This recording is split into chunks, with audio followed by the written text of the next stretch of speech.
Hey everyone, this is David Pike, the MotorCity mechanic. Now in today's video, we're going to be dealing with the new body style Jeep Wrangler. That is the JL, and that's from 2018 on up. The information in this video will also apply to the Jeep Gladiator, body style JT.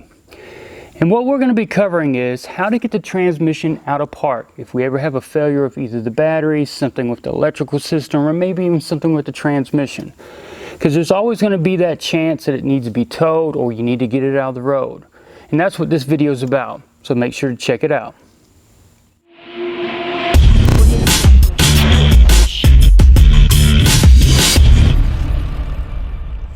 Now in 2018, not only did the Jeep Wrangler get a complete re-body style, we introduced something new to the mix, and that was the 8-speed transmission. Now the 8-speed's not new to Chrysler. We've had it in other body styles as well, mainly all the rear-wheel drive vehicles such as Ram pickups, Durango, Grand Cherokee, 300, Charger, Challenger. But it is the first year that the Wrangler got that transmission. Previously we were using the nag.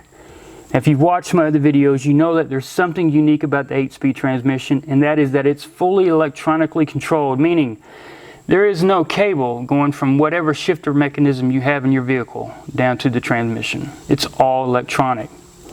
Now in my previous video I showed you one about the Ram pickup, and a lot of people complained about it because they took away the handle, they took away the shifter. What they got is basically a radio knob. Now in that vehicle you would change positions just like you would do this blower motor. You'd have park, reverse, neutral, drive. A lot of people complained about that, and luckily they didn't do that with the Jeep Wrangler. So what they did is they kept everything the way we're used to. They made no big changes because they've learned that people like to have something to put their hands on. Even though it doesn't connect to the transmission, they want that sensation. So of course that means we need to have some kind of override in case there is a failure, right? For every new option that we add, we need to have some kind of backup feature so we can safely get the vehicle where it needs to go. Now I want to show you where the override is, because every one of these 8 speeds has an override.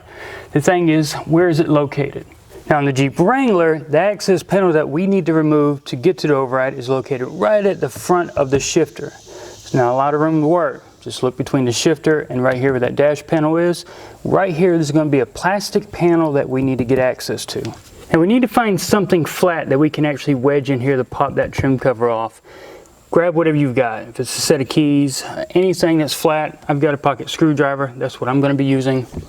Up in near the top edge, there's actually a recessed area. I'm going to put that in there. I'm going to pry it away. Now we've got access to get into the mechanism or the tether that we've actually got to pull up on. Alright, now at this point we need to stop and we need to talk about safety.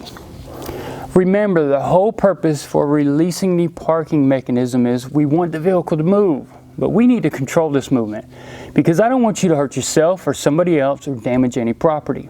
Now there's a couple basic things you can do to help prevent that. The first one is, obviously you're probably going to be sitting in the driver's seat.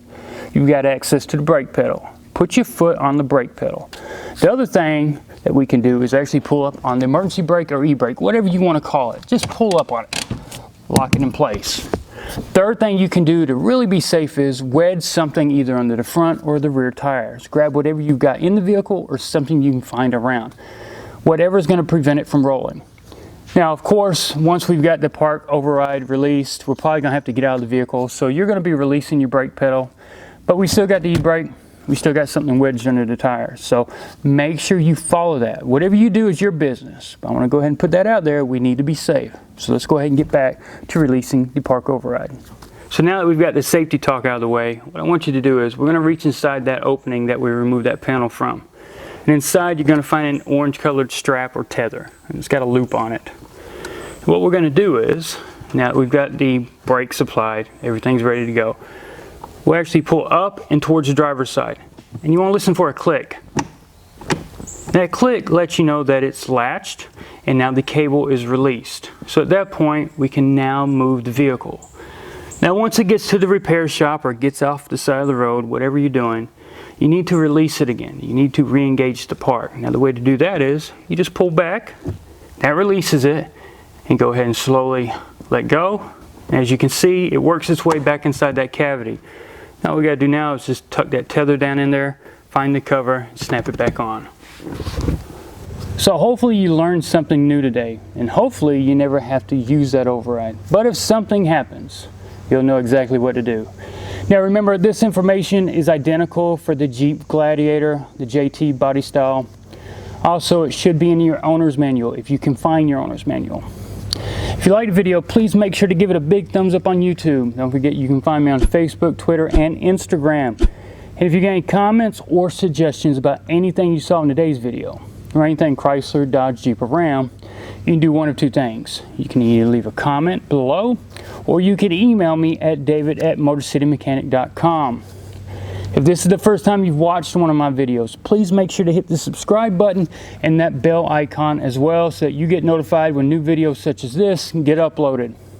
Last but not least, if you like to shop on Amazon, please click on the link below.